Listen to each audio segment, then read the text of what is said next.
Halo, selamat pagi. Alhamdulillah, akhirnya aku udah masuk ke kapal feri, guys. Nah, ini aku spill ya. Tuh, lihat.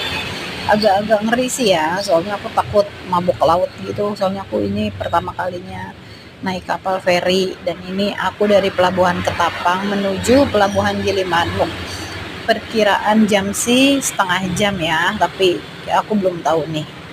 Tungguin aja vlog aku berikutnya kalau aku udah nyampe di Bali. Tuh, aku spill di sini juga banyak banget orang Korea di dalam kapal ini.